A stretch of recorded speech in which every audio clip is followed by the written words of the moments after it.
For living a lie, gotta keep it moving till you get it right. That's right, it's all in life. Gotta keep your head up and keep it stride. No time to be living a lie. You can make it if you try.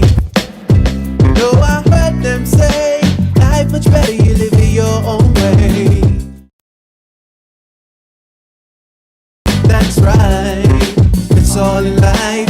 Gotta keep your head up and keep it stride. No time for living a lie.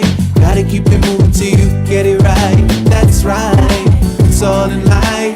Gotta keep your head up and keep it stride. No time to be living a lie. You can make it if you try.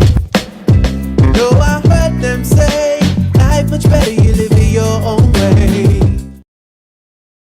All and welcome to Context Matters. You are tuned into Reggae Global Radio, Coda Network, Isaac Buchanan 5419 YouTube channel. And for those of you who follow me on TikTok, remember, tap up the screen, share the live, and send me lions. How else we going to pay the rent, right?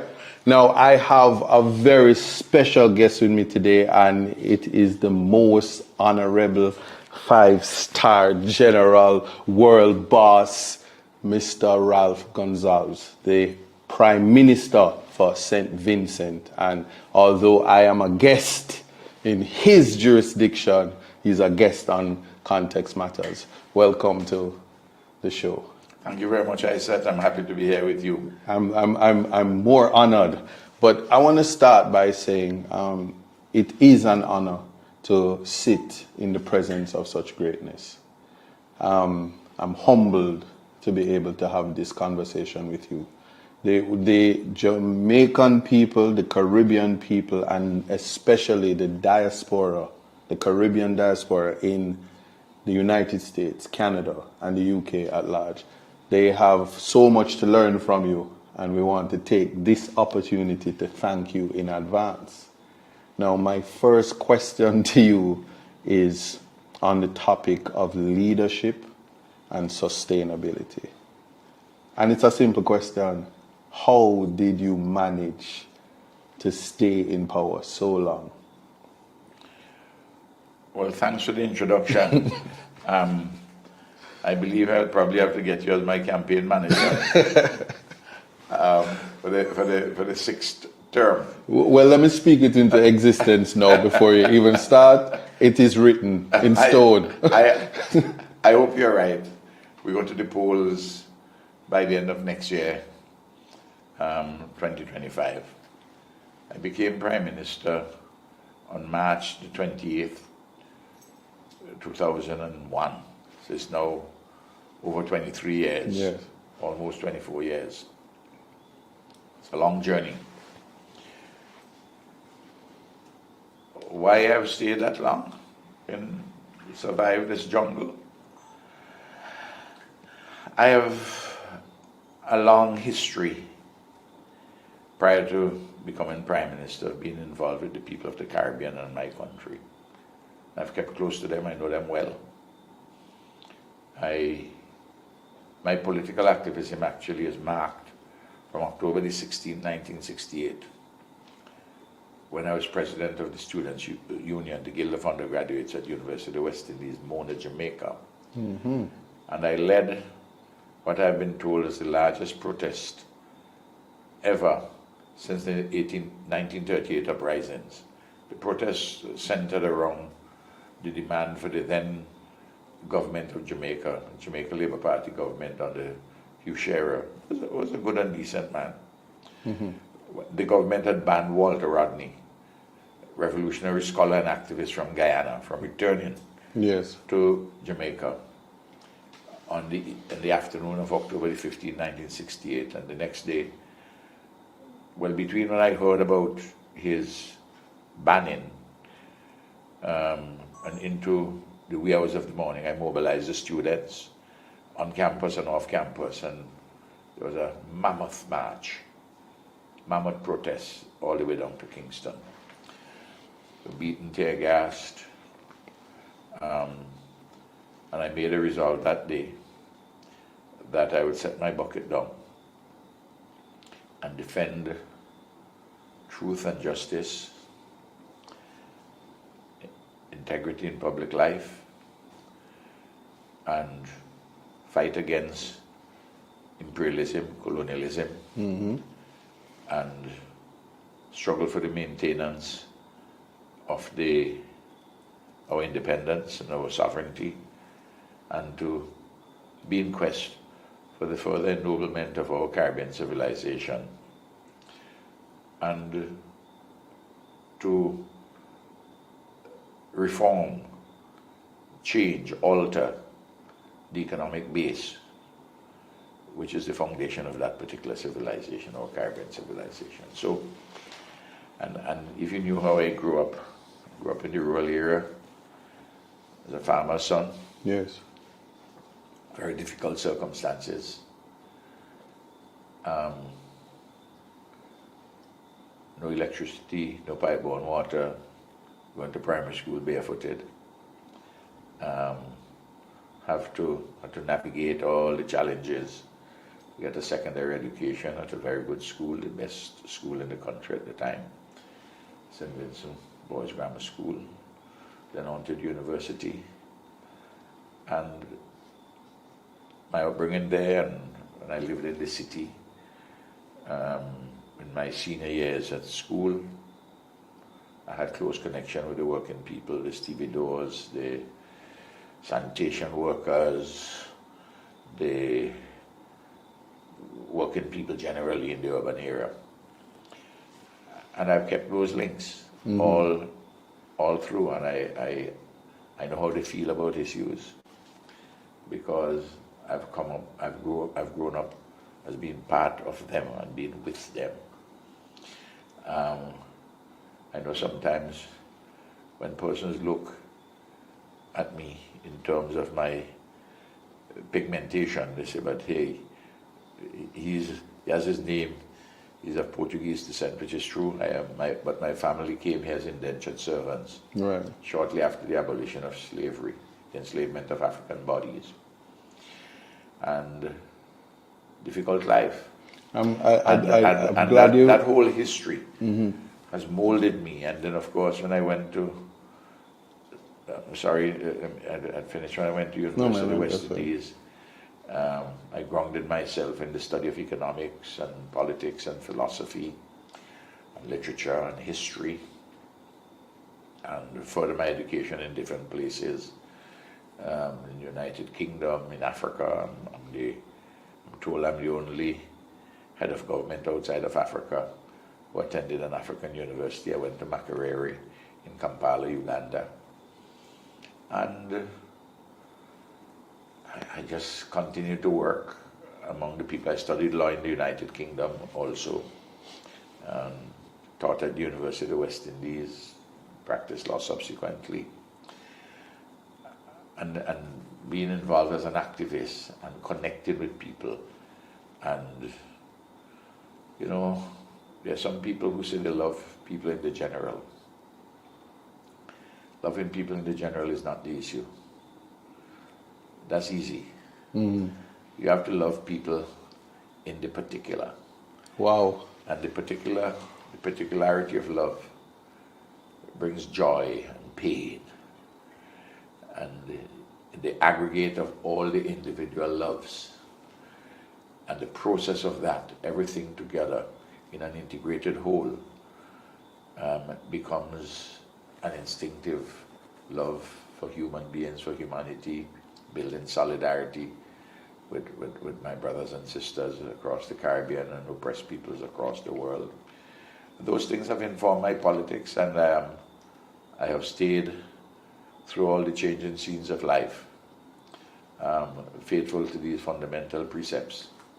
And sometimes my commitment to these ideas, these ideals, they annoy some powerful forces in our hemisphere and elsewhere. But I don't disrespect anybody. I listen. We are friends of all, and we strive for a better world. And if I have to disagree, for instance, with my American friends, we disagree. And there are many things on which we disagree, but America is a great country, tremendous enterprise and initiative and innovation. Right. So it's a complex of things. And this Caribbean civilization, where we're in quest of a further ennoblement, Right. is an extraordinary civilization. And you know it, you study it, you understand it. We are really metaphorically, we are a symphony. We are the indigenous people. We are the songs of the indigenous people, the Kalinago, the Garifuna, the Amerindians. We are the rhythm of Africa. We are the melody of Europe. We are the chords of Asia. And we're the homegrown lyrics of the Caribbean. And all of this is one integrated whole. And of course, like in every symphony, you have dissonances. But we sort out those dissonances either through our customs, traditions, or through the formal institutions, the law, the parliament, or what have you. And this is how I frame issues, and I speak to people openly and honestly. I'm their representative. I listen to them. I'm responsive to them. I'm responsible to them. But I'm not their delegate. I have a mind of my own. I'm glad that you said that. You just said earlier that you spoke about your Portuguese descent. You're from a Portuguese descent, and the color of your skin. In a Caribbean nation where it's usually the mottos are similar, out of many one. Do you think that your skin color matters? Especially in the conversation of we're getting rid of the monarchy, your independence No.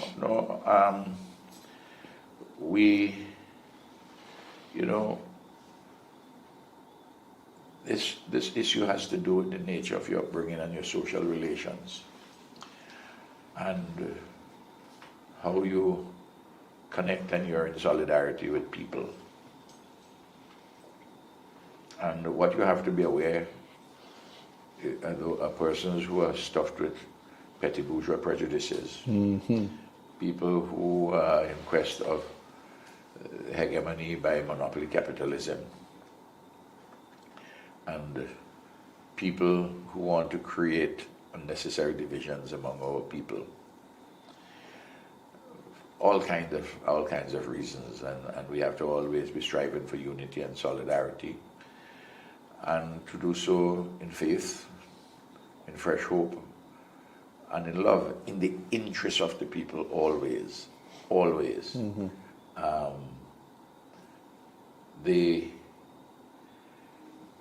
The Caribbean people, and certainly those of St. Vincent and Grenadines, understand the complexities of life, living, and production.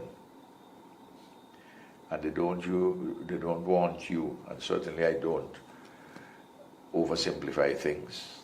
I speak to all the contradictions which exist and how we have to resolve them or mute them in the people's humanization, in the interest of the people's humanization.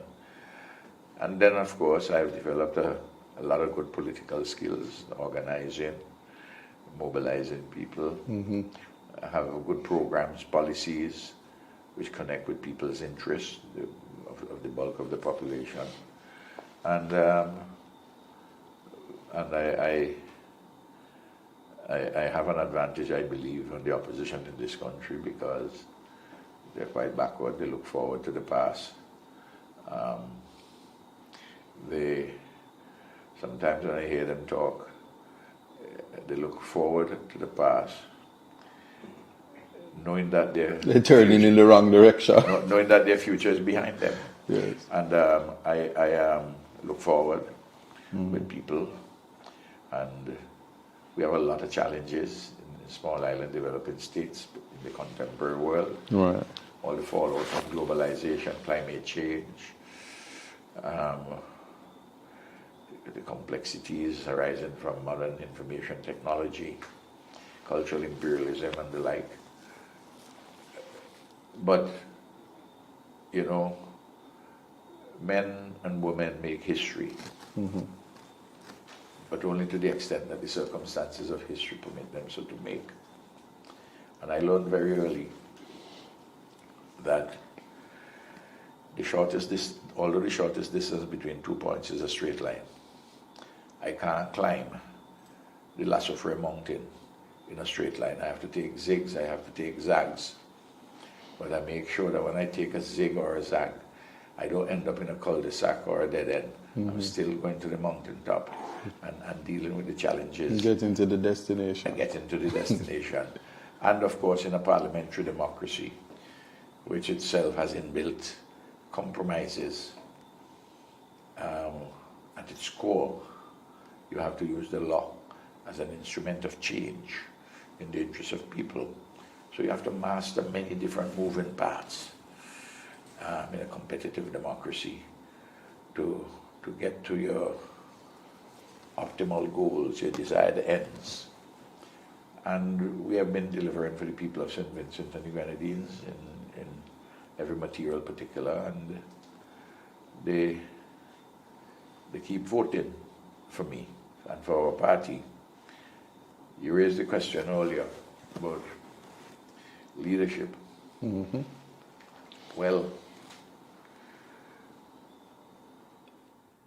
I think one of the highest qualities of leadership is not just simply to inspire people, though that is important, but to draw out of people that which is good, noble in them, that which is of high quality. And oft times, to draw out of the people goodness, nobility, and high quality, which the people do not as yet know that they possess. Yes. So rather than focusing on putting in, a lot of people focusing on putting in, I focus on bringing drawing out yes. what is good, noble, and of high quality in people. And that's why we have to launch an education revolution as the fundamental cornerstone to build a new paradigm, a modern, competitive, many-sided post-colonial economy, which is at once national, local, national, regional, and global. And education revolution and building infrastructure to facilitate sustainable development and address issues of technology, housing, electricity, water, basic things for people, get them, lifting them higher. You do these things, people understand the difficulties, and once you're prepared to talk with them honestly about the challenges, they come along with you. Sometimes they may get impatient, sometimes they may get dissatisfied about this or that, but if they have the particular sense that you have a trajectory which is taking them at a higher plane, they stay with you, they buy into the vision. But the vision is not my vision. The vision is their vision, which I've interpreted with my own understanding of life, living and production. And they look to me as the leader to guide them and to help them to make the change for the better. And even though that I've been in office for nearly a quarter century, I'm not the conservative one. You know, I'm the rebel. Okay. But tell me this though. You mentioned education, right? Now I have to make the comparisons or the contrast. Certainly in my country, education is not free. In my country, Jamaica, we're speaking of. I think the more focus is on, they're saying infrastructure. The current government speaks of prosperity, but the country is really struggling where education is concerned. So if there is a vision, certainly it can't be interpreted as the vision for the people. What do you say to young leaders who are simply misguided and possibly don't have law as a backbone like you Well, do. if I may link the question you're asking Yeah. me and the comment. Education has certain central purposes. We can talk about the modalities and techniques of delivery and all the technical ways to do it. Right. The first purpose of education is to train critical minds fit to receive and transmit universal culture, including science and technology, but with a Caribbean particularity. First. Secondly, to train individuals to man the economic apparatuses in your country, in the region, and globally. Thirdly, to inculcate in them the importance and to develop in them the uplifting, ennobling, tried and tested values of our Caribbean civilization. And fourthly, to build a healthy mind in a healthy body. Wow. These are basically the four foundation stones for education, from the early childhood to primary, secondary, and all the technical education, and education for persons with disabilities or different abilities. And when you're inculcating things in young people, you have to let them understand, among other things, that, and I talk this all the time on the platform,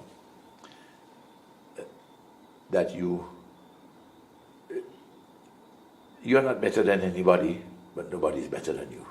That's humility, yes. Empathy. You're not better than anybody, nobody's better than you. And confidence. Secondly, you're going to meet challenges, you're going to have setbacks.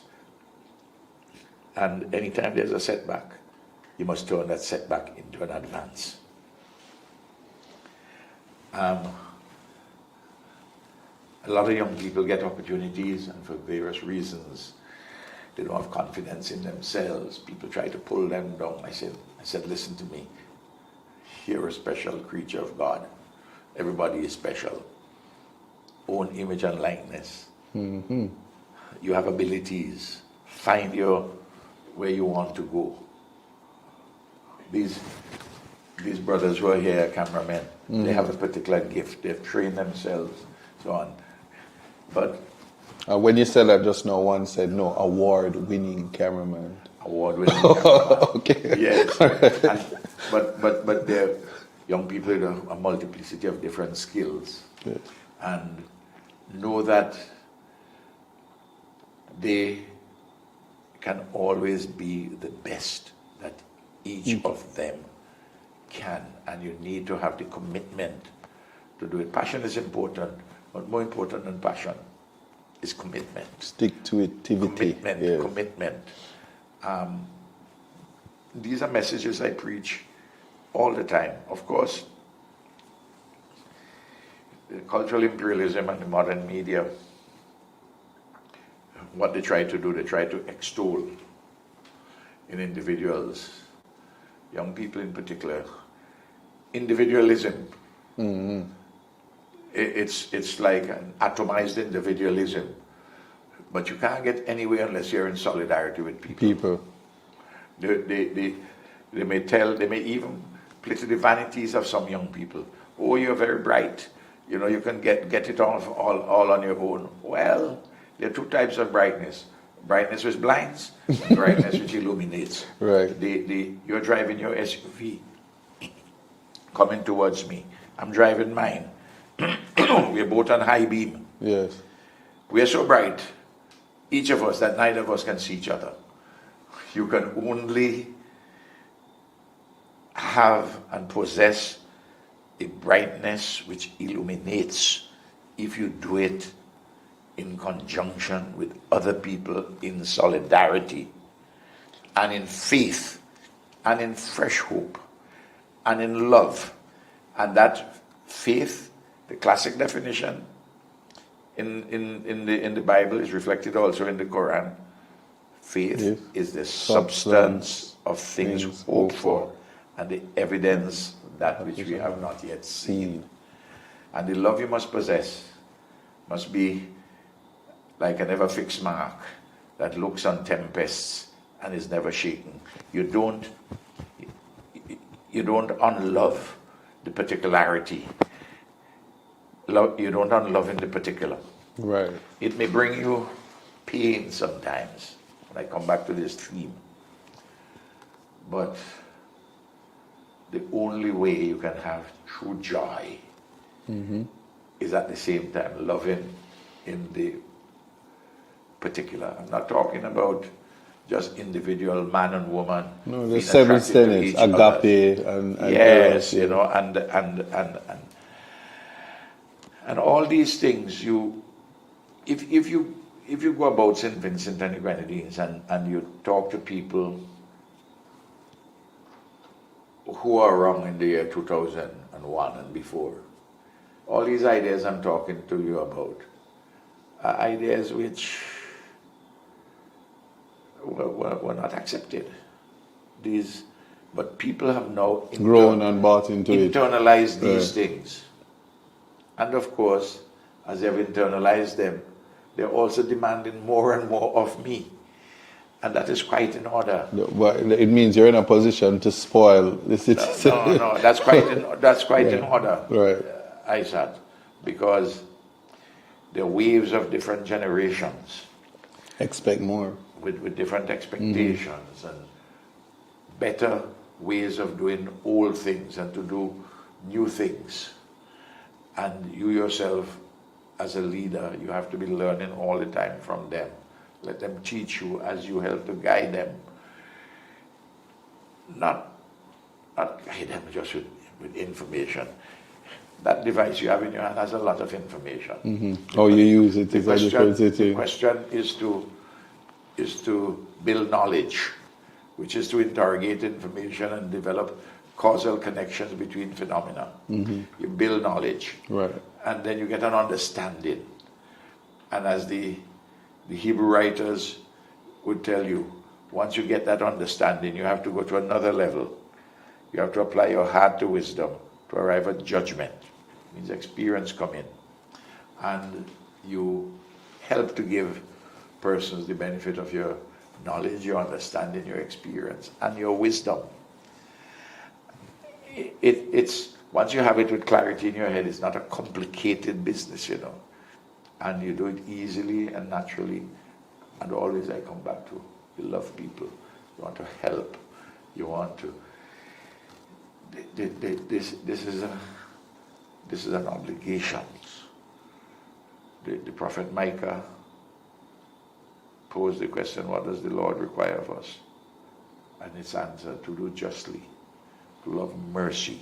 Some translations say to love goodness and to walk humbly with our God.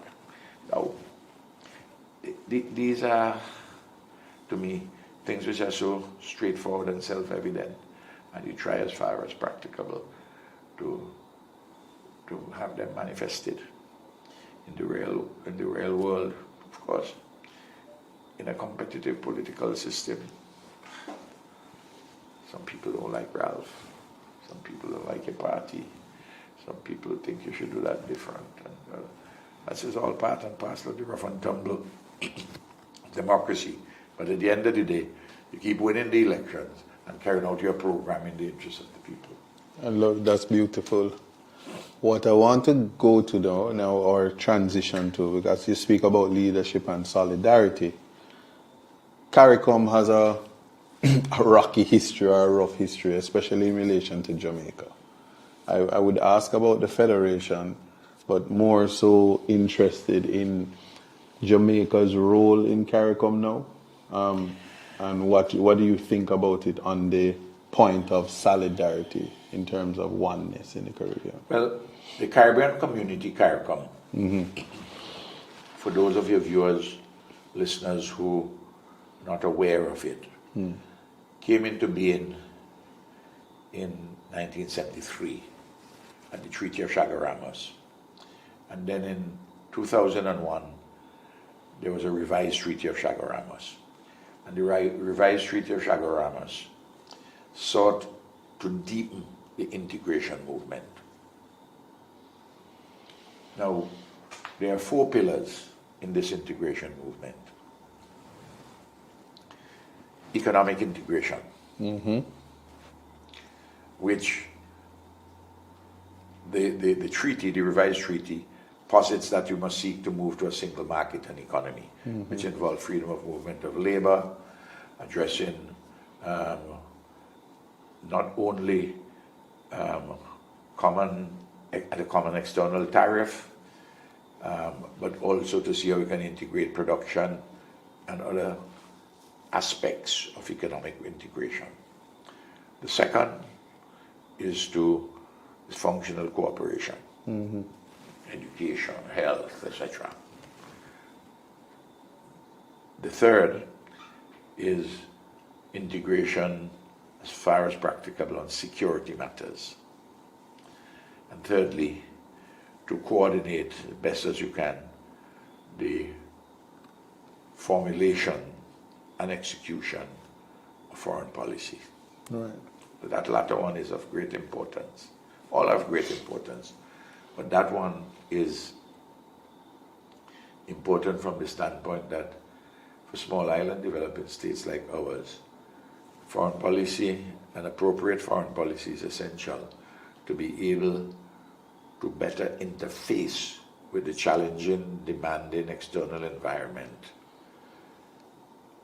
and to see how best you can address that external environment, enhance the possibilities of your country in relation to the challenges of the external environment, and to do so to deliver material benefits and other benefits within the people's interest.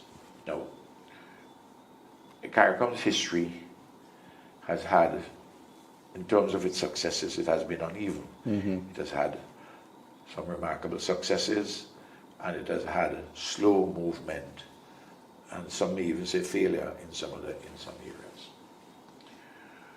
But at the end of the day, it is better that we have CARICOM, far better than not to have it. For instance, you have Cartel is in St. Vincent now. Yes. You are his lawyer.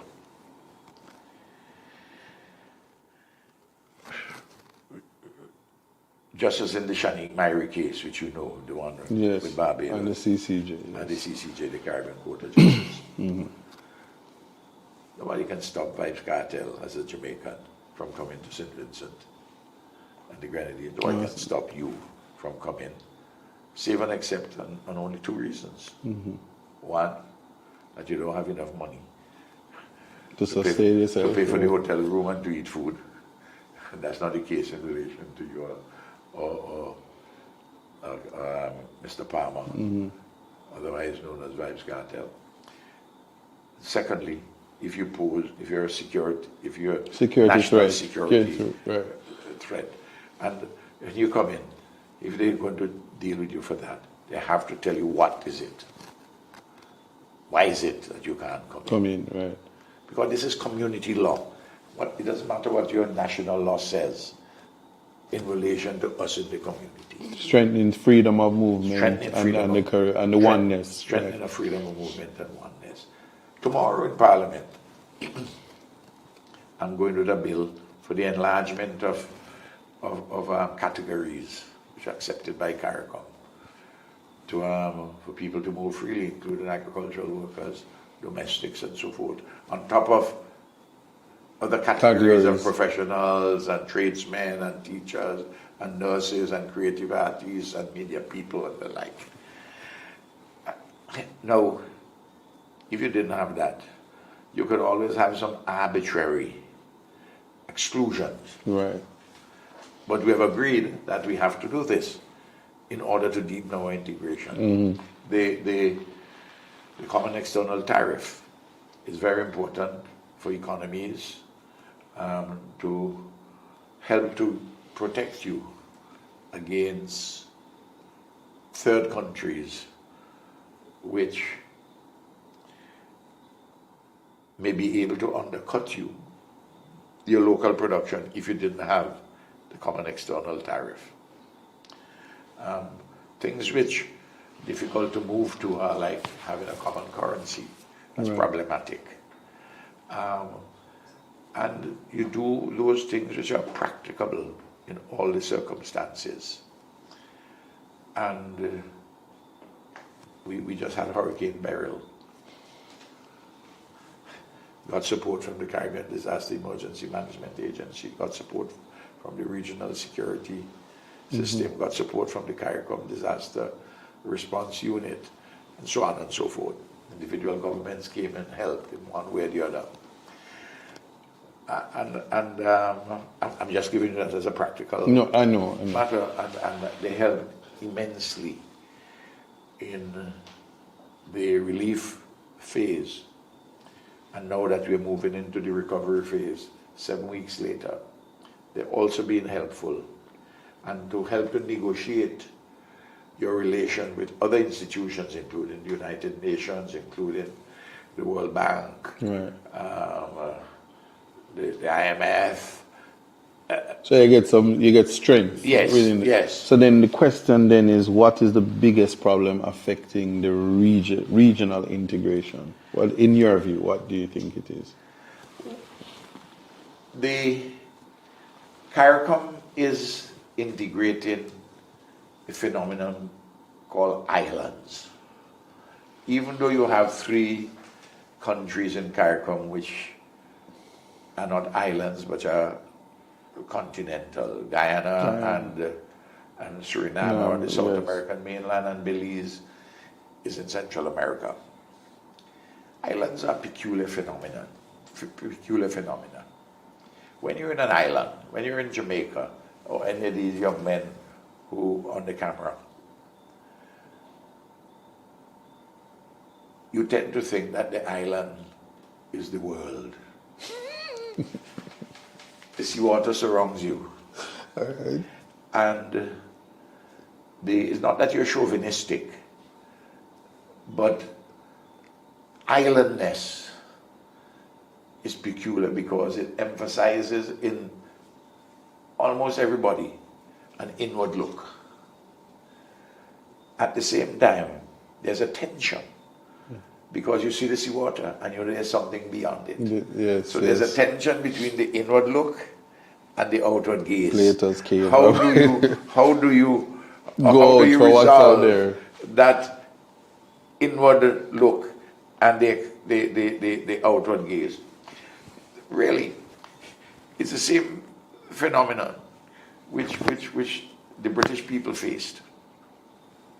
They went to the European Union kicking and screaming, and they came out. Even though objectively people would say, well, it's better if you were in. But this islandness, where there is, things are happening, if only we can get these foreigners out, if only that we can keep the strangers outside our gates, you know, we will be pure. And it's a powerful thing.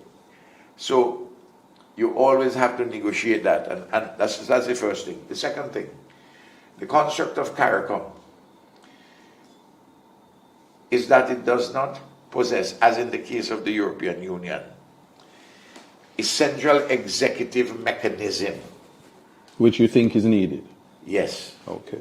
But to do that, you may have to alter the constitutions in some countries to permit that, as in the case of the European Union with a powerful European Commission and a parliament which has evolved. That can intervene, regionally. yes.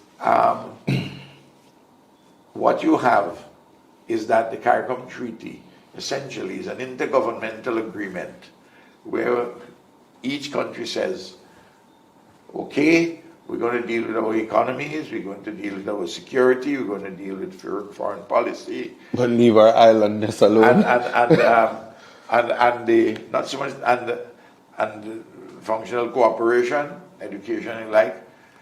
But anytime any of this is to be done, we still have to take it to our domestic parliament to give it validation. Right. So it's cumbersome, it's lengthy. But I pose this question: do the people in the region want you to have a deeper form of integration? Look, in the Caribbean, we are talking about the Caribbean community. Conceive of what is taking place in terms of Caribbean integration as a series of concentric circles. You have some outer ones, like the Association of Caribbean States, which address issues of technology, tourism, transport, and trade. Right. And they've recently added climate change, disaster management. And then you will have CARICOM. And then you have an inner concentric circle, the OECS, Yes. which is a tighter, more tightly drawn integration unit between the 6 independent countries in the Eastern Caribbean. And you have points of contact and reference between each of those concentric circles so that you can keep some link between them. But none of them is a federal arrangement. None of them is a unitary state. They're still independent, and in the case of CARICOM, independent sovereign states, which have formed a community, but nevertheless retaining their independence and their sovereignty. So the construct of the CARICOM treaty itself perhaps is the most that the political market can bear. I don't, this matter was subject to much analysis by the commission which was set up by Prime Minister Holness under the chairmanship of my old friend Bruce Golding when I was at university together. And the truth is this: I don't see Jamaica or indeed Trinidad and Barbados, one or two others maybe, who would wish to have a more tightly drawn form of integration in the way we have it in the OECS. We have a central bank in the OECS. We have one common judicial system. We have the Eastern Caribbean Civil Aviation Authority, which regulates the airspace and so on. Civil aviation. I ask you as a Jamaican, do you think that the Jamaican people, and including the political elites, have they yet exorcised the ghost of the failed federal venture? But I can answer that. Answer to that is no. But I must say this: Jamaica operates in two spaces. But in light of what you had said, here's what I will have to ask you on the issue of CARICOM. Do you think the Holness administration was deceptive with the CARICOM race, with Baroness Scotland, the challenge to Baroness Scotland? No, I don't think so. I think that the offering by Holness of Prime Minister Holness and Jamaica of Kamina, the foreign minister, Kamina Johnson, as secretary, as an alternative to Baroness Scotland, I think is something which they genuinely felt. I don't think it was put upon them by Britain or anybody else. Because Baroness Scotland, good woman, bright woman, a woman of much achievement, first black woman to be Attorney General in the United Kingdom, Youngest King's Counsel. youngest Yes. King's Counsel, and all that.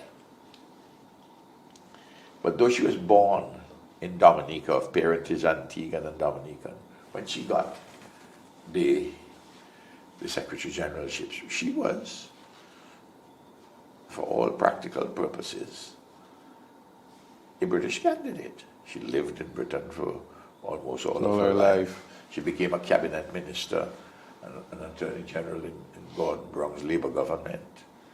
And two candidates who then ran against her in 2015. One was a Caribbean man, Ron Sanders from Guyana, who has the citizenship of Antigua and Barbuda, who is the ambassador of Antigua and Barbuda to the OAS in Washington, and an African lady.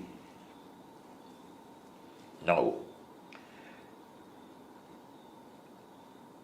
Jamaica felt, and I believe genuinely, that Baroness Amos was not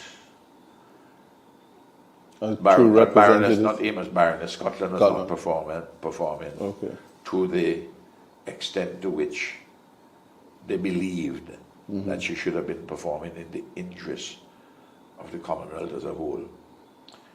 And they went to it.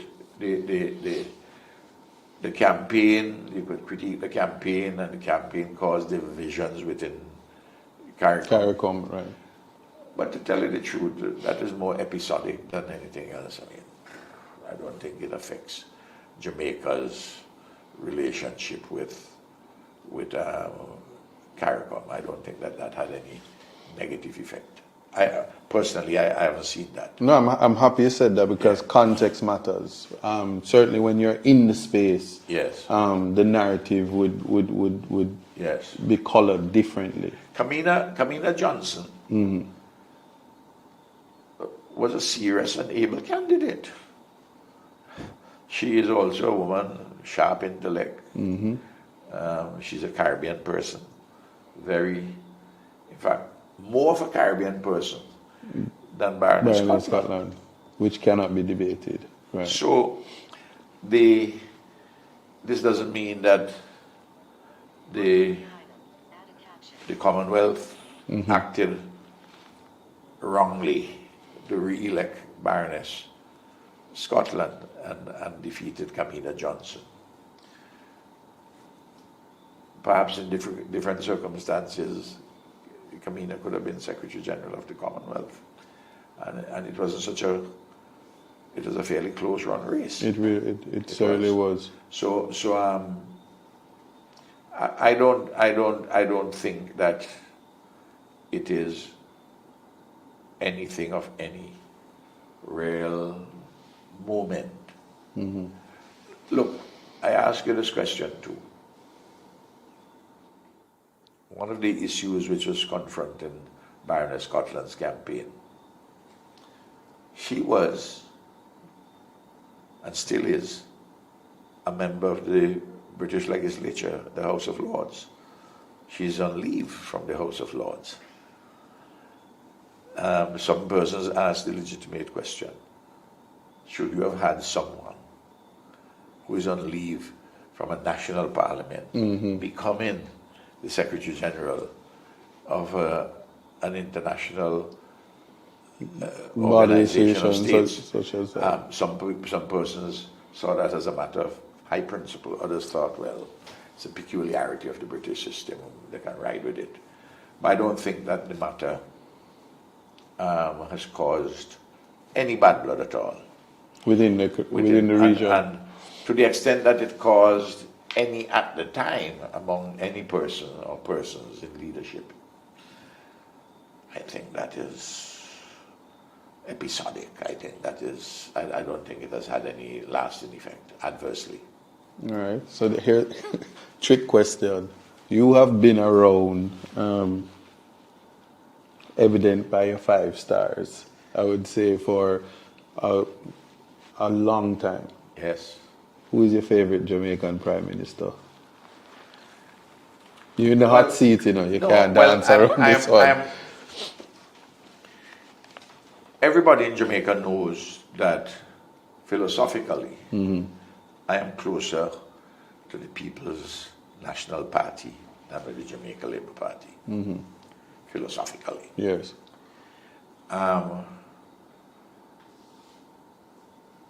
Michael Manley was a leader of change. And then P.J. Patterson was also a great leader. Portia was populist and had a good connection with the grassroots. But I don't think that anyone would say that she had the impact of Michael Manley or P.J. Patterson. Edward Siaga had a philosophical position at odds with mine, but he was also a very able man. And you know, you can speak more dispassionately about a man when he's dead than when he's a living combatant. Right. But I have a great fondness for Michael Manley, despite his many weaknesses as a leader in terms of getting certain things done, which he proposed to be done. Well, he brought, or he gave us free education at the time. That was subsequently reversed. Yes. But certainly I did some research, and you are providing close to free education right now. I told a birdie that if I wanted to do some more schooling, I'd come and squat in St. Vincent and put in an application for scholarship. When I came to office in 2001, 4 out of 10 12-year-olds, only 4 out of 10 were at secondary schools. I turned that around very quickly. Where are we now? Everybody, since 2005, everybody is at secondary school who is 12 years old. And you could have count the number of university students on your hands and maybe your toes too.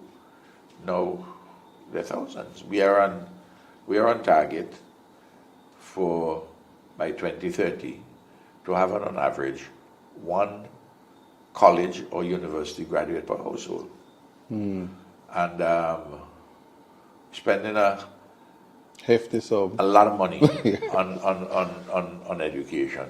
Early childhood, primary, secondary, post-secondary, university, technical and vocational education, teacher education,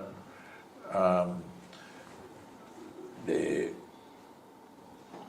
persons with disabilities, with special abilities, and reflected too in all of the various sectors of education. It's amazing which has been done. It's not perfect, but education is something which we have to be working on. As the evangelicals say, day by day with Jesus. So it has been remarkable. I'm sure these young men will tell you they themselves have been beneficiaries of the education revolution. Which is important. My question to you, in terms of, this is my philosophy. I don't think any society can function without God. Yes. And guidance. Yes. Are there any school of thought from the Bible that guides you? A man goes out into the world, what are some of the things he needs to know? Well,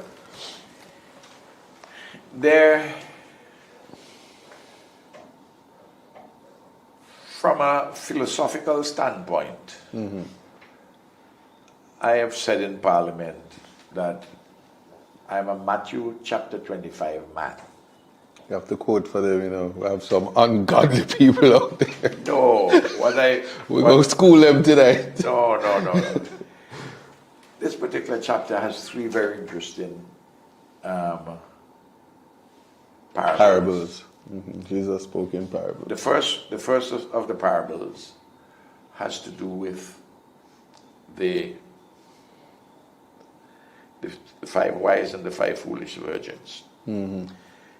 And the lesson of that parable is that you must always be prepared and you must plan. That's one. The 5 wise virgins had oil in their lamp, and you could have seen. Right. They could have seen what they wanted to be seen. And it's represented in a folk song. Put a little oil in your lamp and keep it burning. So you have to be prepared and you have to plan. The second one is the parable of the talents. Yes.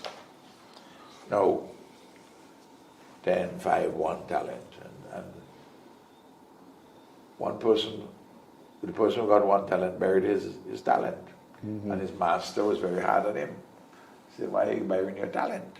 I mean, you show me, I gave you. The guy who had 10, 5, they multiplied their talents. He said, I didn't like this at all. You did nothing with it.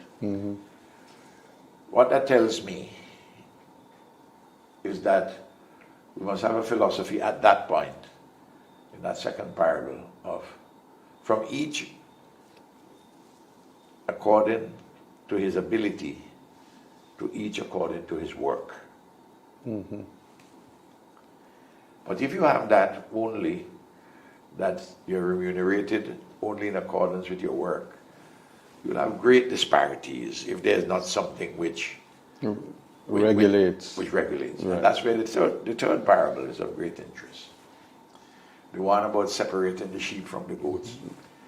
If you're hungry, I give you food. If you're naked, I give you clothes. If you're thirsty, I give you drink. That's equity. If you are sick, I help you with your sickness. If you're in prison, I come and look for you. Now, that speaks to the question from each according to his works. From each according to his ability, to each according to his needs. So you have to then look at people's needs, which may not be able to be satisfied by the works. So it is almost like the second parable which I gave you there is like almost like a transition from capitalism to something. But the third one is a very communal idea, a very cooperative idea, and reflective of love and caring, right, and mercy and compassion, which. So, you ask me, that's it. But I like very much the teachings, several of the Old Testament books, right, the Ecclesiastes, the Psalms, the Songs of Solomon, the wisdom thereof. In Ecclesiastes, it says to you there, if you, and this is a matter connected to production, he who watcheth the wind will not sow. And if you gaze at the rain, you wouldn't reap. Reap, yes. And it also emphasizes that you try something in the morning. If it doesn't work, you try something in the evening. And you don't know which one would work, in fact, or both of them would work. So you always have to be working and creatively doing something. how to do things. So there are many lessons, which, remember, apart, in addition to revealed divinity. Yes. The Bible is a great book of culture and of life, living, and production. Right. And you read it without a dogmatic mind. It can be quite inspiring and uplifting for people in their day-to-day lives. And it has been. So to the Quran, incidentally, you're not jumping, right? No, you're not restricting it to a Christian book, but Yeah. the Quran, it mirrors Yes. the teachings, Many Torah as mirrors. well. Yes. Now, for what would you say, as you have had the nickname World Boss?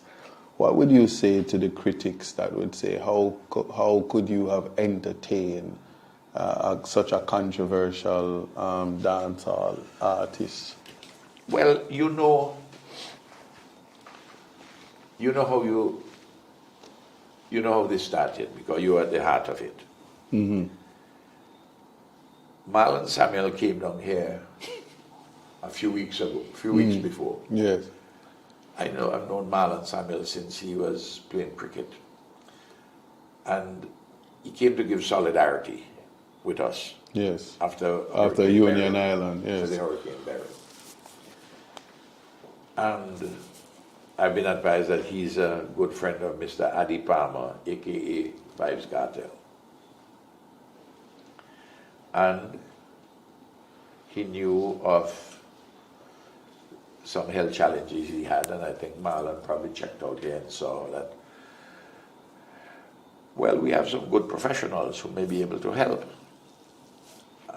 And facilities, let me add that. Yes. And you called me today. Mm-hmm. And of course, I knew of you. I had read about what you were doing with Mr. Palmer's case, with Cartel's case. And of course, when you came on and you told me who you were, I sought to put you immediately at ease and joke with you and say, are you related to the Redskin Buchanans from St. Elizabeth? Yes. They're all watching now, so. No, and of course I know of them. Yes. I lived in Jamaica many years as a student, and I taught there at university. No. And you raised the question with me about the possibility of Cartel coming here. Mm-hmm. His medical condition, and he has a need to further explore. Though you have splendid professionals in Jamaica, he wanted to explore in a different environment. And the same thing I told you earlier about mercy and compassion. Yes. Which have been taught to me since I'm a boy, since I'm a child. In my home, the church, the school, in my village by the elders. So it came natural. And then you put Cartel on. And of course, he did his joke about World Boss and so on. And then he said to me, I have a child with a woman who is the daughter of a Vincemtr. I said, what is the name of this person? Yes. He told me the Christian name of the grandmother of his child, who is a Vincemtr, and the surname Cabral. Well, I know the Cabral family, the wide and extensive Cabral family. And in my era, they're Cabrals. I know the patriarch since I'm a boy, and the family is extensive. And I found that intriguing. The Lord works in mysterious ways, His wonders to perform. And I didn't make any consideration about politics, whether positive or negative. Here was a human being who had served 13 years in jail. He was freed by the highest court in the land. Therefore, not guilty of what he is charged. That's our system, that's how it works. And here was his lawyer reaching out and saying, well, what are the possibilities? So it was just a human response that I gave to you. And confirmed by this intriguing connection between Cartel and somebody from St. Vincent and Grenadines, whom I knew, and who this family relations. That is the magic and power of God and time. You know, so, and in fact, even if he were in prison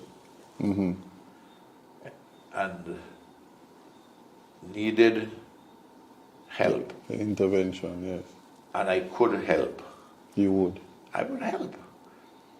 This is an individual responsibility as a human being. I can't parcel out. You ask me something, I can't parcel it out to my security officer, I can't parcel it out to the cabinet, I can't parcel it out to an NGO.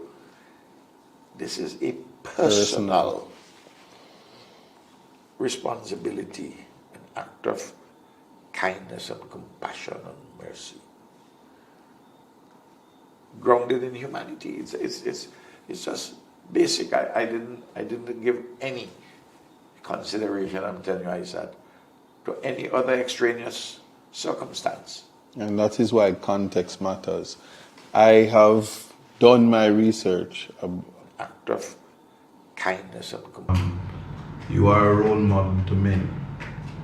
What is important is throughout this entire conversation, compassion, empathy, and love has been the theme. Well, you know, I will tell you this, Isaac. I believe that I have many strengths and weaknesses. I have lots of possibilities, but I also have limitations. We all do. Yes. And therefore, I am not and cannot be perfect. But I've lived long enough to know that sometimes you're chosen for certain things. I'm not talking about it in the way in which the great prophet Jeremiah had discussed it in his writings, both in the book of Jeremiah and of course in Lamentations. And the particular quotation I'm talking about, when he said that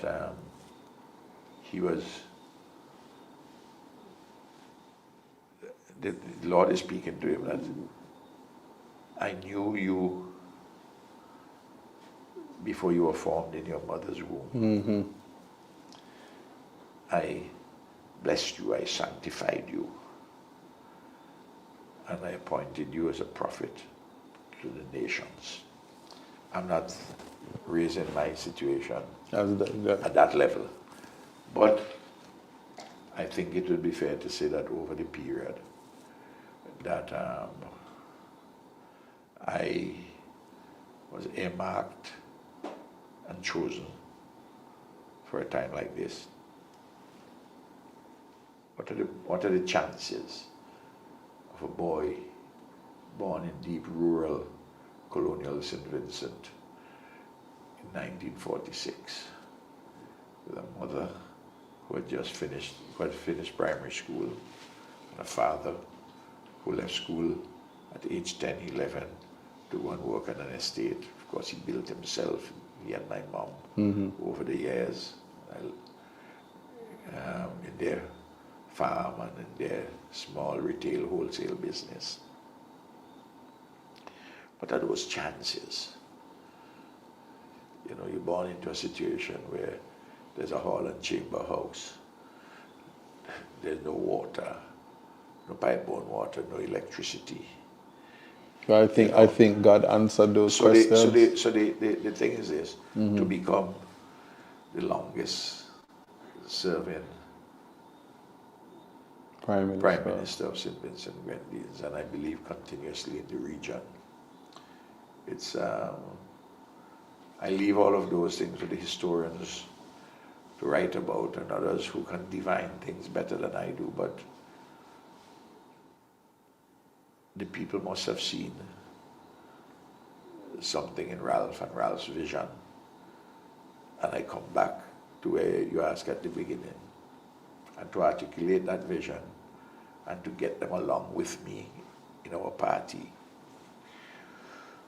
to achieve some tremendous things for this country over nearly the last quarter century. It has been an honor and a privilege to have been given the opportunity to serve and to have been validated in 5 successive general elections and at 5-year intervals.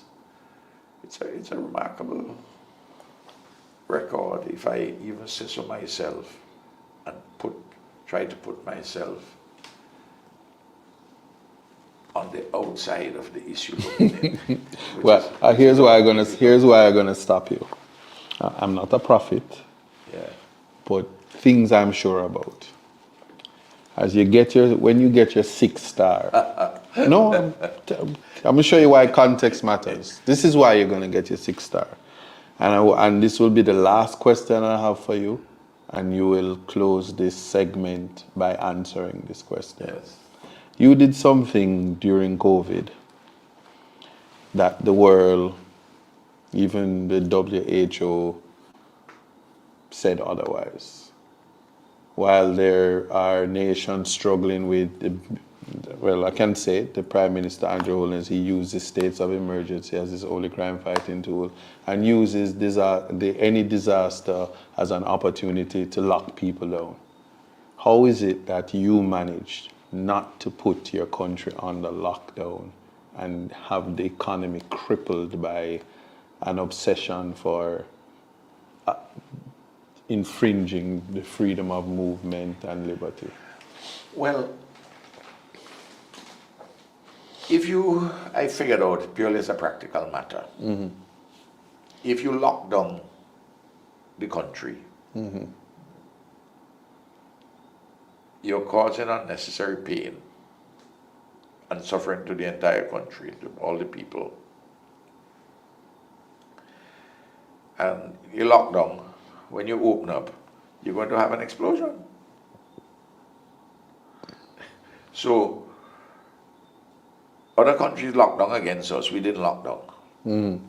What we did when we had a spike is that we sought to have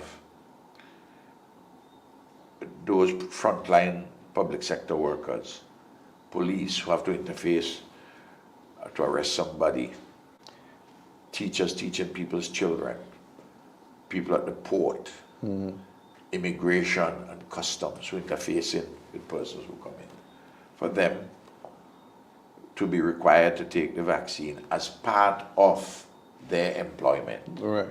Well, that created much dissension in some circles, and the matter is still winding its way as to the efficacy of that through the court system. But very early the opposition in this country was urging me to use draconian Chinese methods, and I rejected that. But opportunistically, when the numbers rose and we seek to make a requirement for certain frontline workers, not everybody, to protect people. They also cried about that. They cried about it. Yeah. Opposition opposes. Yeah, It's yeah, their yeah. job. Maybe that's why they They remain. You said it. I'm just a visitor. Maybe that's why they still remain in opposition. Yes. So that I believe we handled the matter carefully, tactically, sensibly. I myself, I took the vaccine, the first vaccine I took. The only vaccine I could have gotten first was the Russian vaccine, the Sputnik. I took 2 Sputniks, and later on I took the Pfizer, and I got a booster. So I don't claim that our management of the COVID issue was perfect. But I didn't see any sense in having a state of emergency. Why must I undermine people's freedom of movement? Why must I put areas under lockdown? I didn't see the sense of it.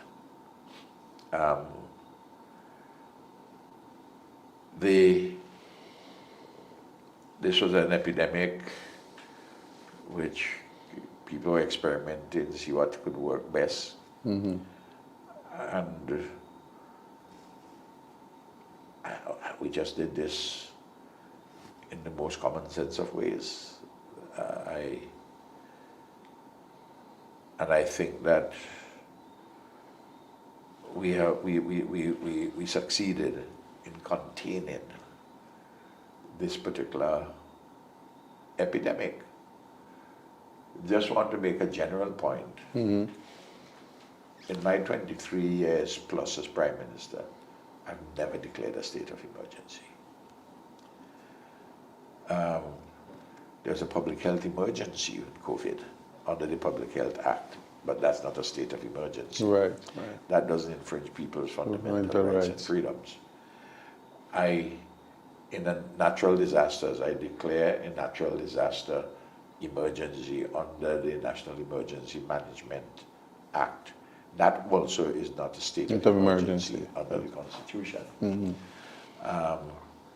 We have had outbursts of criminal misconduct, violent criminal misconduct, and I've never thought that a state of emergency will solve that problem.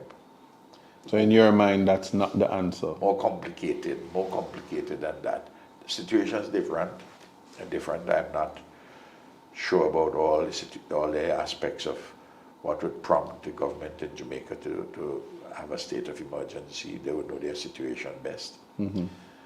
But for St. Vincent and the Grenadines, I think that if you declare state of emergency to deal with an issue, let's say, an outbreak of serious criminal misconduct, you are empowering the police to act in ways which are not constrained and which would have the potential of creating another round of even more serious problems. That's my judgment, applying my heart to wisdom. Having looked at all the facts, look at the knowledge on the issue, come to an understanding, that's my judgment. And a judgment grounded in law. It is a judgment also grounded, I believe, in law. Right. So, Mr. 5-star General, about to be the 6 is real. I want to thank you so much. Thank you very much for joining me. We've learned so much today, and context indeed does matter. Absolutely. And looking forward to sending you congratulations when you become the 6-star World Boss General. God willing. God willing. It is written. God willing. All right. Very well. Thank you very much, my brother. All right. Bye. All right. So stay tuned. We'll be right back after the break, and we'll have the call-in section for Context Matters. Right, it's all in life. Gotta keep your head up and keep it straight. No time for living a lie. Gotta keep it moving till you get it right. That's right, it's all in life. Gotta keep your head up and keep it straight. No time to be living a lie. You can make it if you try. No, I heard them say life much better you live it your own way.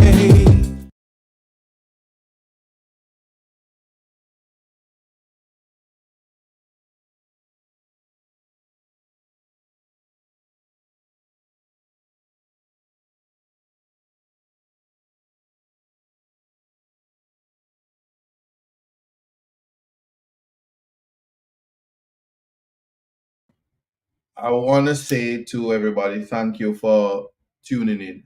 I hope you enjoyed the interview with the PM, and appreciate you all for staying and listening to what I found to be very historical and an educational feat, if I must say.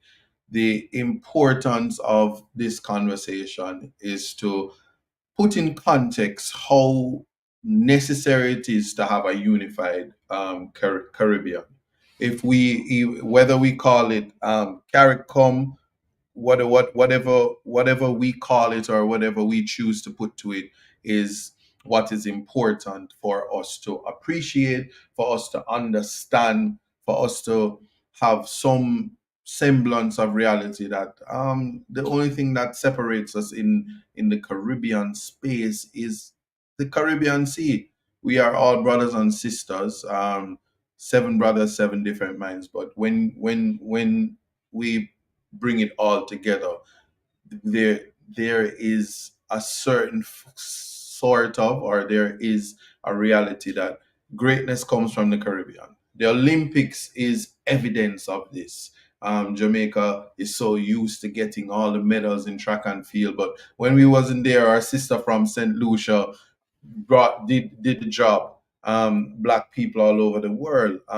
It's just so important to recognize our greatness and to spread the word, love, to have an understanding that we are nothing without God.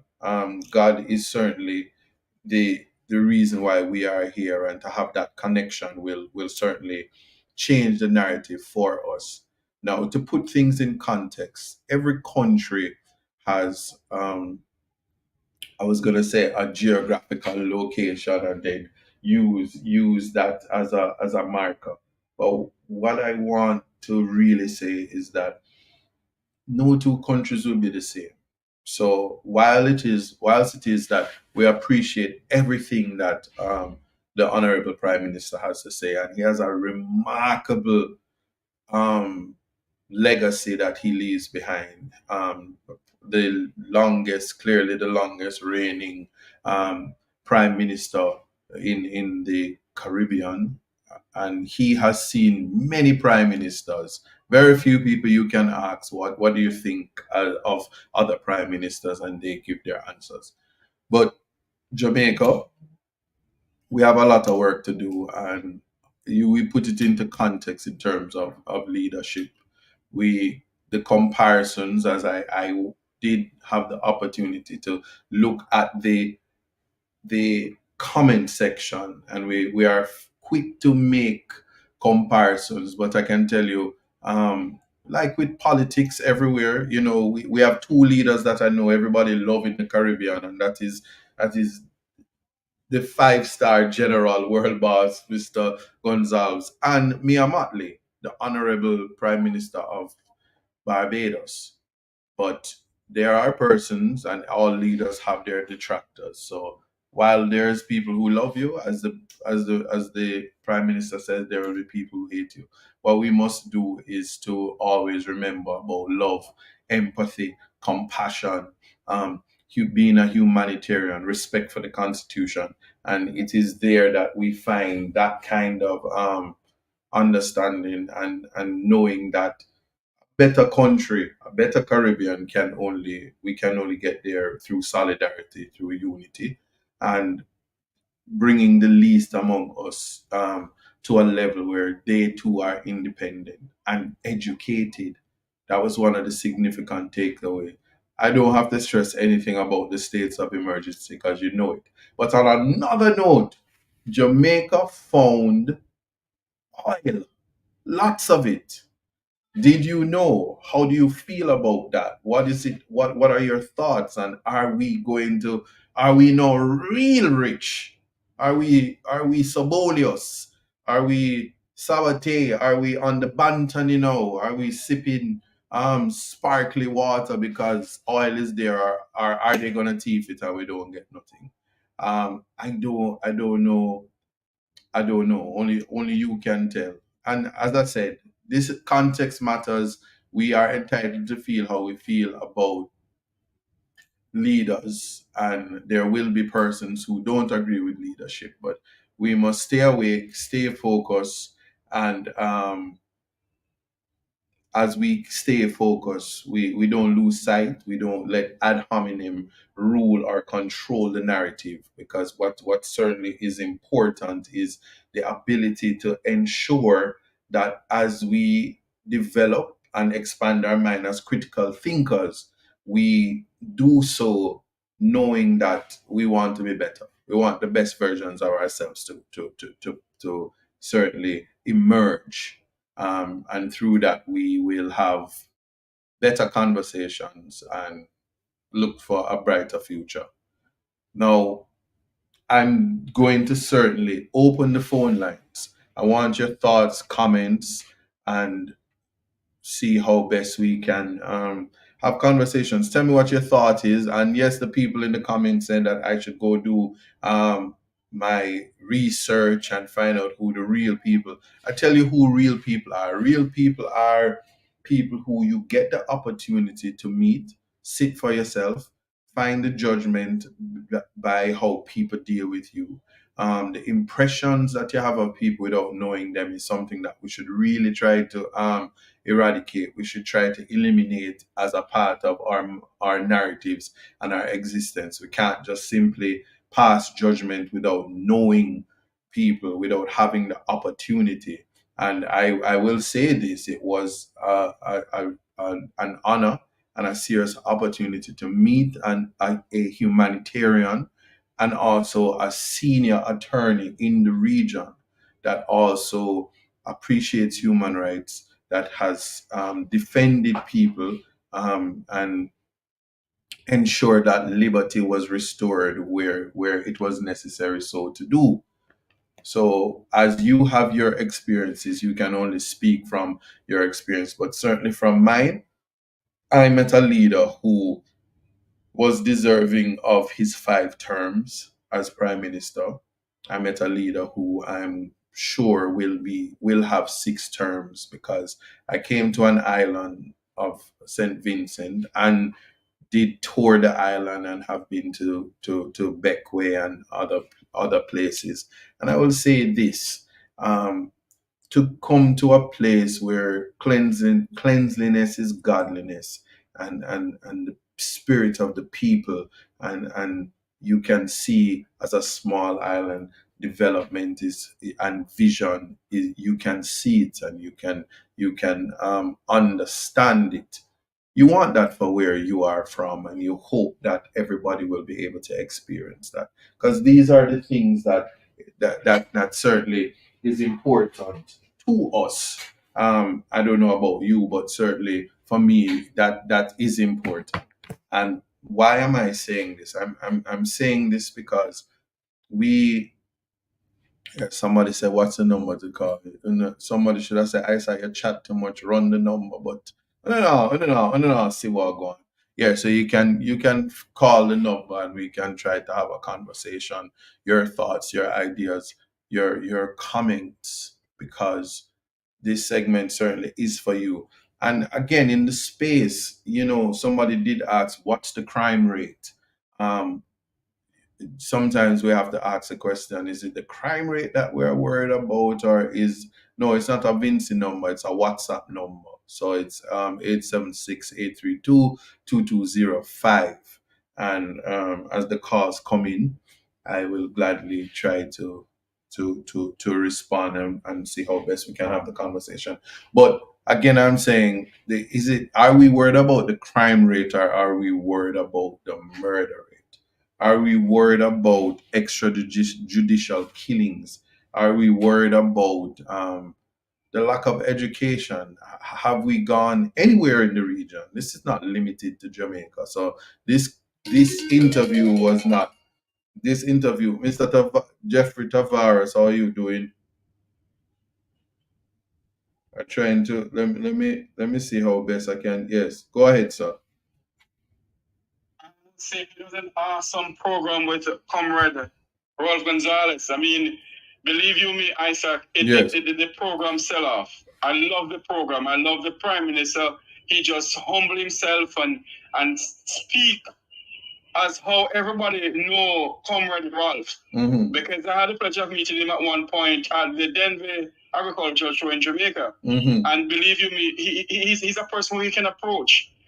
And he's one of the Caribbean leaders who, he's just a humble person.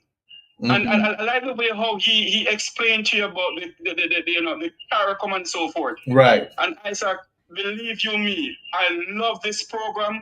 I love the way how Prime Minister, tell the people of the Caribbean about St. Vincent, about himself, and about CARICOM in general. Yes. Love your program, my brother. All the best. Thank you so much for calling. I want I want to add, to respect to you, make we talk, Mr. Jeffrey Tavares.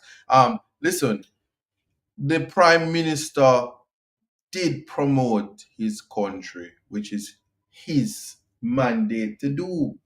One must be able to appreciate that. And if you don't feel a sense of love and warmth for St. Vincent, then you have no idea. Greetings and welcome to Context Matters. Greetings. Turn your device down. I hear my beautiful voice. Yeah. Oh yeah, I can hear you. Go ahead, talk to me. I just want to congratulate you too on another, not just this, but another great program. And the PM shows his humanity in his answers to your questions. He was very clear and right about many things. Yes. And I just wanted to say, in terms of crime, crime is everywhere, but it doesn't stop tourists or people from going home to the Caribbean or wherever it is that they go to. What I want to ask you is what's next for next week? What's next? We what do you have lined up for next week? No. Next week they will reach here yet. We deal with it. We go where the wind takes us. Remember that's why context matters, because our mantra is always God on time.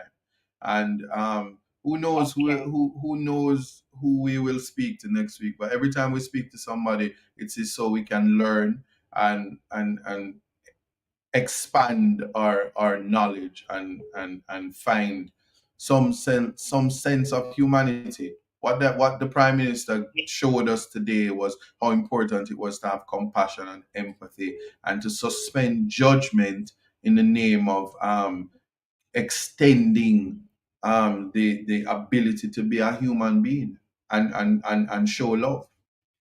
I don't think anything greater or better could have come from that, and I appreciate him from that. What I can tell you is I could have a whole conversation with you right now about, and I did raise it, because I didn't want the whole live to curse me, but we could have a whole conversation as to who has the better KFC, because we know who have the better Prime Minister already. But what about the KFC though?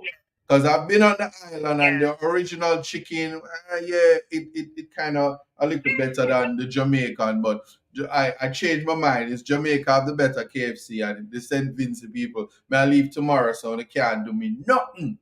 But anyway, that's a conversation. Yes. Yeah. That's a conversation to have. New bird in town, but I'm not going to go there this time. Well, when we find it, we'll deal with it. But thank you so much for calling.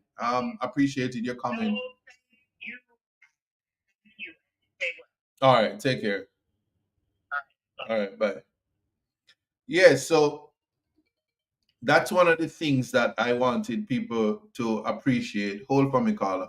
I wanted people to appreciate that when you're in St. Vincent, and the hospitality and the warmth and how the people welcome you, it's like that.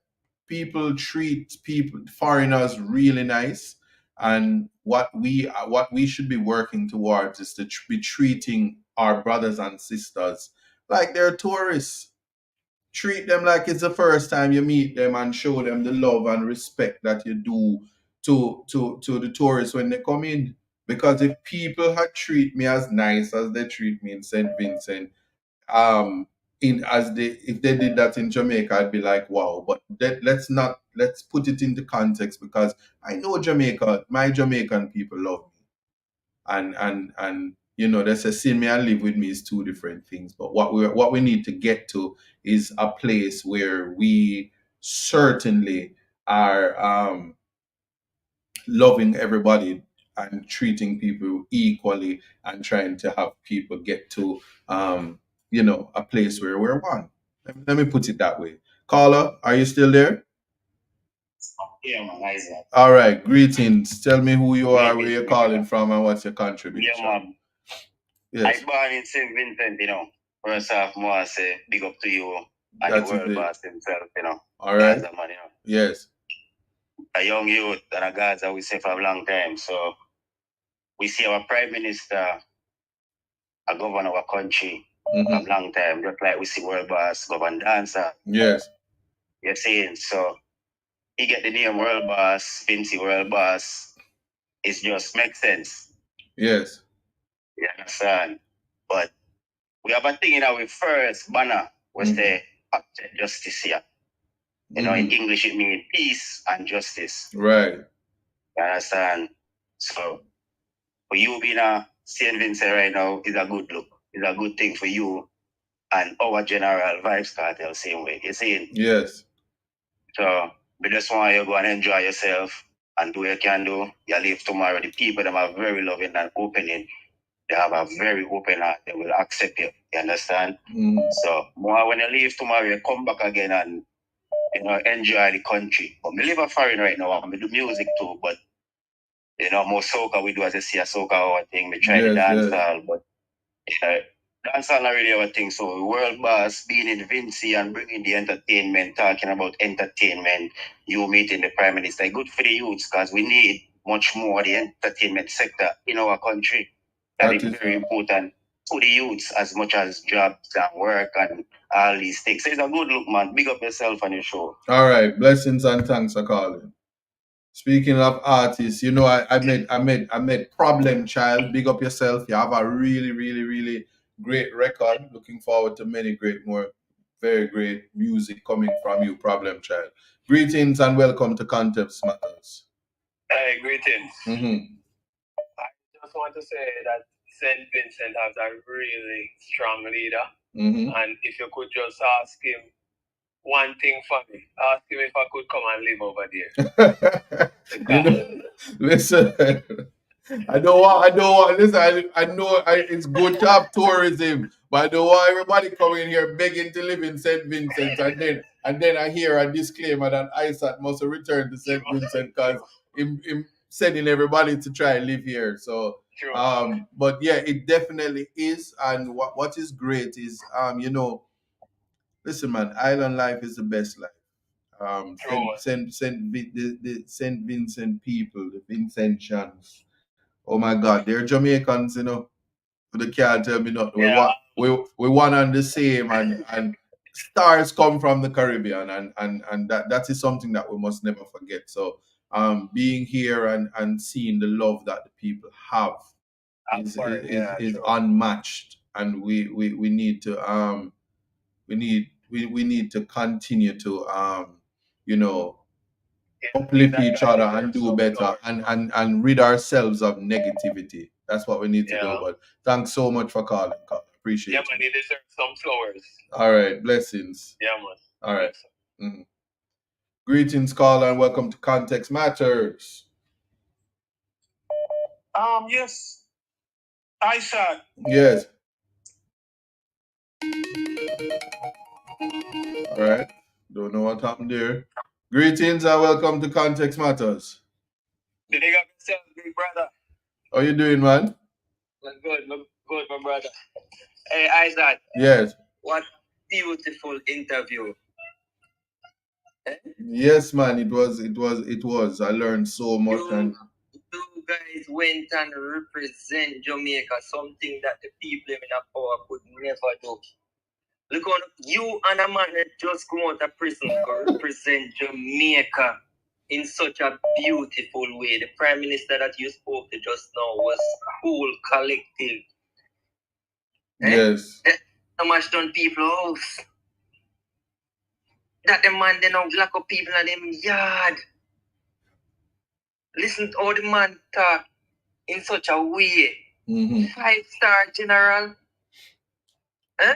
The closest man to that a PJ Patterson. And it was about 6-star general. I must tell you, I must give you a joke. There it has become a trend now. That leaders without the law degree behind them and the practicing certificate, they really can't match up to these leaders across the region that are also lawyers. So one wonders. So when you say when you speak of PJ, exceptional attorney, and I don't know, but I'm not here to promote the legal profession. I'm just simply saying I notice speaking to this prime minister and his practicality in dealing with solutions and his background in law. He's also a doctor of letters. A real doctor. No, a doctor of letters meaning education wise. Not the honorary doctor. listen. I don't do it. I was having a nice show. You're not going, Chris said no. You're not going to do that. But yeah, he was able to articulate himself. He was able to think critically, practically, and know the importance of education. So when you know the law, you're not guided by emotions. So you learn and realize that you're speaking. You may very well be thinking that you're solving, but putting a band-aid on a serious crime issue may cause this thing to become worse. And if one can look at the trajectory of crime in the Jamaican space and realize that the states of emergency is actually responsible for why crime is so wild and rampant in Jamaica and going in places it had never been before. We are now in the advent of mass shootings that we never had. But I'm not here to speak on that. Safe to say that we have a long way to go and better to come. May I say 2 things and then we go? Yeah, man, go ahead. You can just imagine all the other prime ministers in the Caribbean watching such a beautiful interview and listening to the questions that you throw to the prime minister. Isaac, may I tell you, man, keep up the good work, my brother. Thank you very much. And big up for always calling, all right? Blessings, more erratic and liquid fan is the oil with them fine. I said it. We need to have that conversation as to whether that 1 trillion barrel of oil, which mirrors and mimics that of the fine in Guyana, will benefit the people. That is the conversation that needs to start, instead of people going around worrying about what World Boss is doing next with SIDEM and who is following behind him. And the bloggers across YouTube need to take up the oil fine in Jamaica and wonder, are we going to become rich, or is the earth going to shake and shatter under our feet? Because we've also had a number of earth tremors and we don't know where it's coming from or what it's attributing. But big up yourself, man, always. Thanks for calling. Blessings. Yes. Greetings and welcome to Context Matters. How you doing? Hello? Yes, hello. Thank God I got through. Hi, Isaac. Hi, how you doing? Oh my God. I'm good. Okay, so I've been watching your program, but let me tell you, today's program, it is, well, Vibes Cartel is the first one I really enjoyed, but second, it's like a tie between that and Vibes Cartel. The world bosses have it? Oh, no. Where will I find another world boss? Yes. I know. I absolutely loved it. It's like the man gave me hope, and it's not even Jamaica. It's like the man gave me hope. It's like he gave me something like a boost of energy. Yes. I don't think you understand. This program today, oh my goodness, it is unbelievable. It is so unbelievable. Just the way he talks, he talks slow, but he talks with a way of like making sure he's saying the right things. You know what I mean? Yes. It was so good, Isaac. Like this program, I'm telling you, today's program, it should go down in history. It was phenomenal. It was so good. Thank you so much for It was so good. Appreciate that, and it can only get better. And as we go around the region and have discussions with other leaders in the Caribbean, and realize that listen, we're one and the same. And no man is an island. But can you imagine if we could pull all the land that there is in the Caribbean together and have a united If Jamaica had a prime minister like that. Oh my God. I listen. Well, I see one in the works. The leader of opposition, the Honorable Mark Golding. I'm telling you, when you're in a position to have conversations with leaders, and they're not pompous, and they're not falling over themselves. I mean, after you get a sense of that same feeling, that euphoric feeling that you're saying, and the hope that you felt. I was just there in awe, and all I could say is, yeah, what he said. I didn't have to say much, because there was so much to learn. The reverence, the respect, and you know, that is what you need in a leader, where you don't feel like you need to disrespect the leader, because the leader. And sorry, not to cut you, but what I got from him too is like, he's the leader, but he puts himself in what the people them feel. You know what I mean? Exactly. He puts himself in the space of where the people them are and how he would feel in that situation. Because he said he didn't really grow up. He was a farmer or something like that. His parents, yes. Yes. So he knows, he feels it. You know what I mean? So it's like the compassion, the empathy, everything he has down packed. Like he just, I don't know. If Jamaica gets that, it would be such a good look.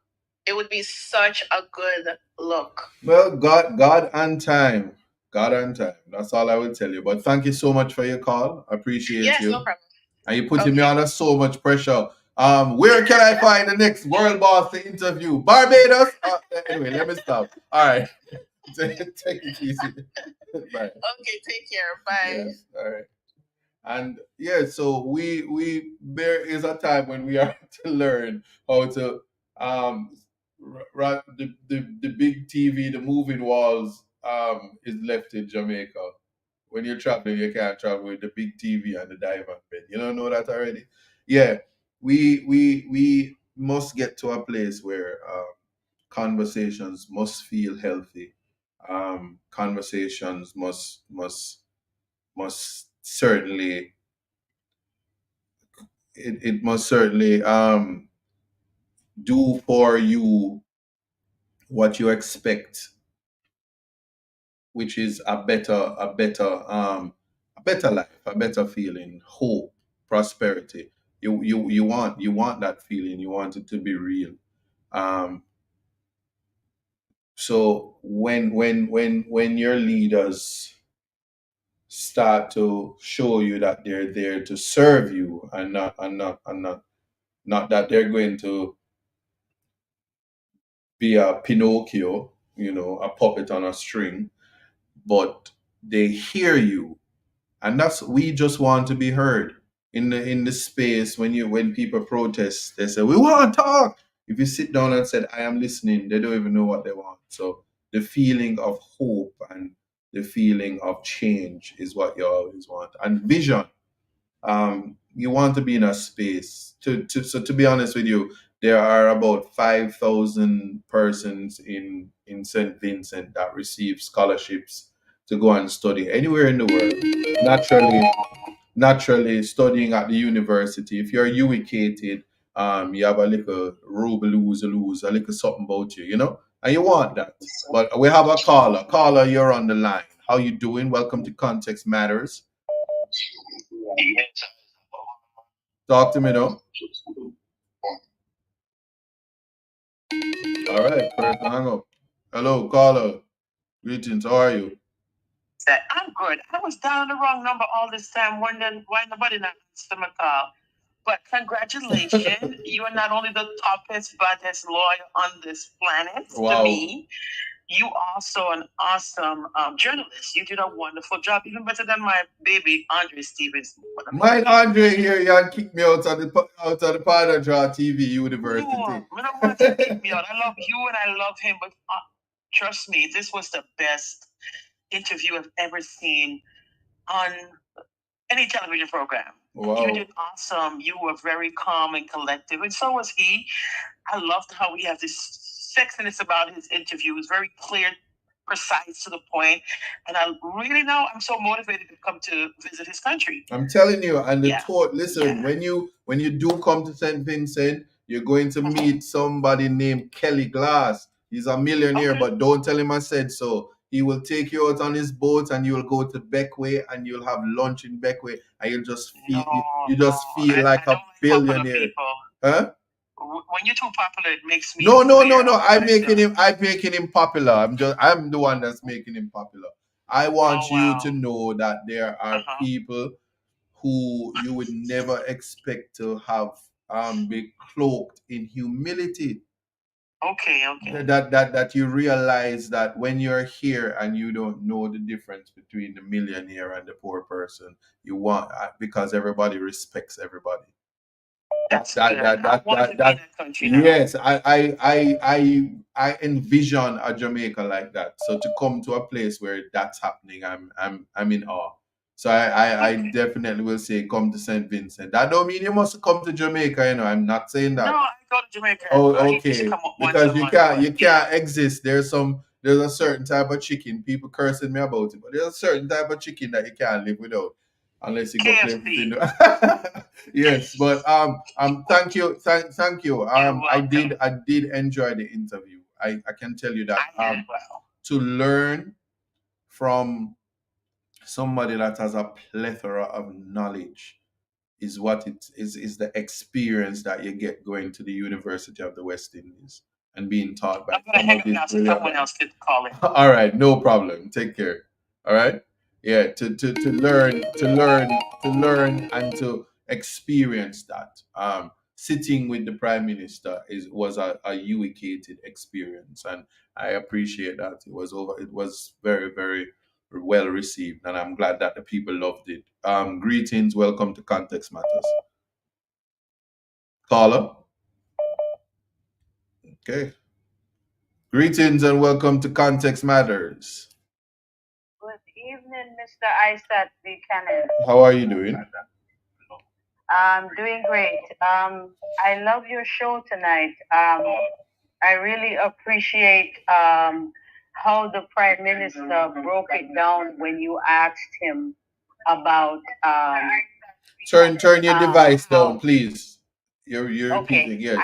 I did. Okay, go ahead.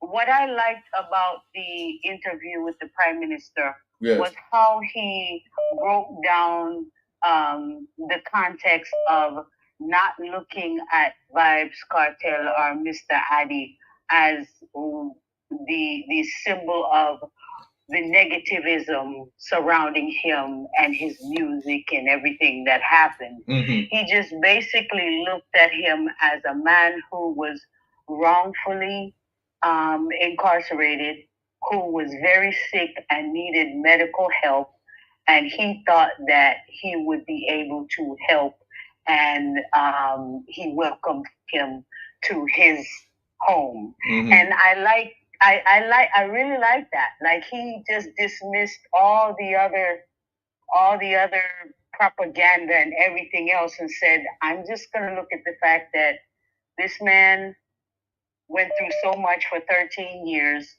and he's very sick, and I have an opportunity to help him, and so here we are. Beautiful. But it was that simple. And mm-hmm. I love the way you interviewed him. It was so profound. When he spoke very clearly. He was very calm, very humble, and I really enjoyed this interview. I want to say it topped the interview with Vibes Cartel, but like, I don't want to say that. you're having a world boss dilemma, because like the caller said earlier, both of them are world boss. But exactly. you know. So just big up yourself. Big up yourself. I appreciate Keep you. doing what you're doing. You did a great job, and continue.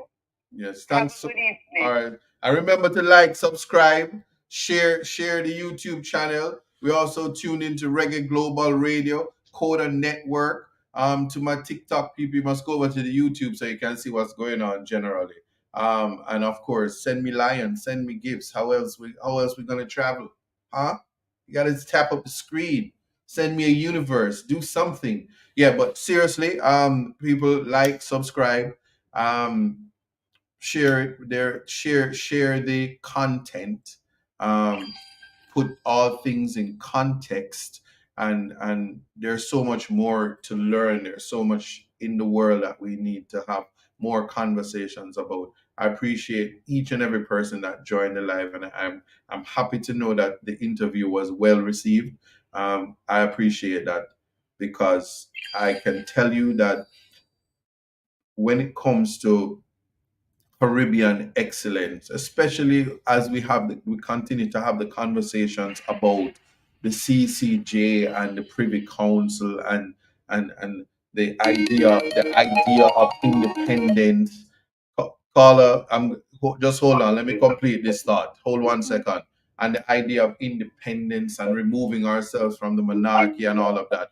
There's a concept of freeness. I'm not going to call it freedom, because you'd be dumb to think that you're free and then you can't pay your rent and you can't navigate, and then JPS take all of your rent because they figure you should pay the burial bill and the government can't do anything about it, and everybody crying and moaning. But don't pay that light bill and see if you're not going to be in darkness.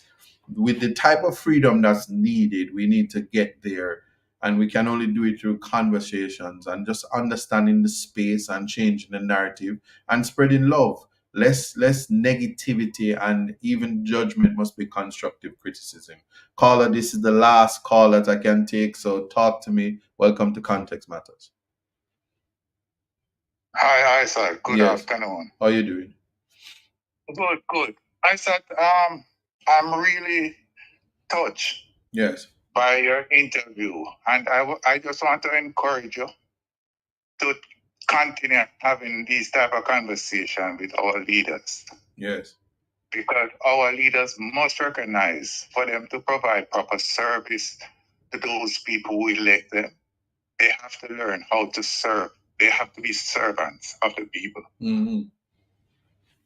So I want to encourage you to continue having this conversation.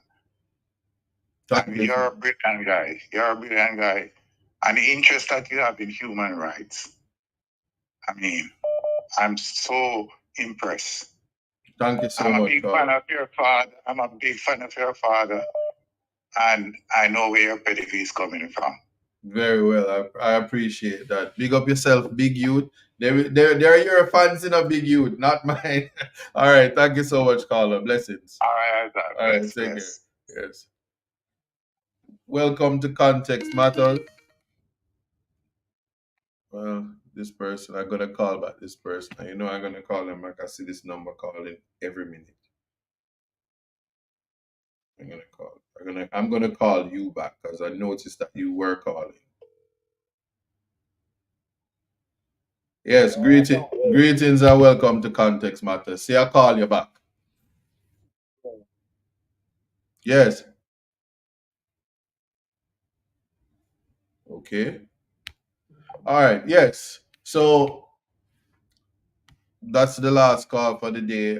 Again, I'm gonna ask everybody to like, subscribe, share the content, and we are a movement. We want to learn, we want to grow, and most importantly, we want to develop our critical thinking skills, and we can do so through the practical reasoning, actual the application of the things that we find dear and true. We want to know our geography, and we want to know our history, and so that we can make better assessments and better judgments. And not although we speak to leaders, and although we make comparisons and we contrast and we try to distinguish, remember, it is human interests over political interests. And as we grow for a better Jamaica, a better Caribbean, more inclusion of the diaspora, what we do with the information we gain and how we treat each other will direct and guide us in the way forward. If ever there was a vision for a better Caribbean and a better Jamaica, it starts with respect and love for each other. And I'm going to leave it there and say thank you so much for joining, and for all the persons who have said that they did love this interview. You can share it with your friends, and as we continue to grow, we do so with no negativity, complete respect and love for each other. Take care, and I see you guys certainly next week. So for those of you on Reggae Global Radio, see you guys next week. And boy, some of those comments on a really terrible with the comments. Rain or fall and breeze or blow right now, you know that. You would not believe. But that's what's happening. But yeah, blessings all. That's really where it is. So see you guys next week on Context Matters. It took some time to understand, yeah, just what it takes to be a man. Now it seems each day you learn something to make a better way. Like growing up ain't just a phase, it's reality. And sometimes it's hard to face the world with your head screwed on. But in time you will see it comes naturally, like the hurt and the pain. It's a part of the game. It's all a part of life, to laugh and to cry. That's right, it's all in life. Gotta keep your head up and keep it stride. No time for living a lie. Gotta keep it moving till you get it right. That's right, it's all in life. Gotta keep your head up and keep it stride. No time to be living a lie. You can make it if you try. You know I heard them say life much better you live it your own way. But if you need a helping hand, just call on me, I will be your friend. And when it gets hard to face the world with your head screwed on, just tell yourself you can. And that's when you'll understand that the hurt and the pain, it's a part of the game. It's all a part of life, to laugh and to cry. That's right, it's all in life. Gotta keep your head up and keep your stride. No time for living a lie. Gotta keep it moving till you get it right. That's right, it's all in life. Gotta keep your head up and keep your stride. No time to be living a lie. You can make it if you try. You gotta keep on moving on. Don't let no one stand in your way. Gotta keep on pressing on. As we pray for better days, keep it moving to the next. When they try to bring you down, we gotta take it to the next level when they come around. That's right, it's all in life. Gotta keep your head up and keep your stride. No time for living a lie. Gotta keep it moving till you get it right. That's right, it's all in life. Gotta keep your head up and keep your stride. No time to be living a lie. You can make it if you try. Just keep your head up, yeah. Just keep your head up, yeah. Gotta keep your head up, yeah. Cause everything's gonna be alright. Keep your head up.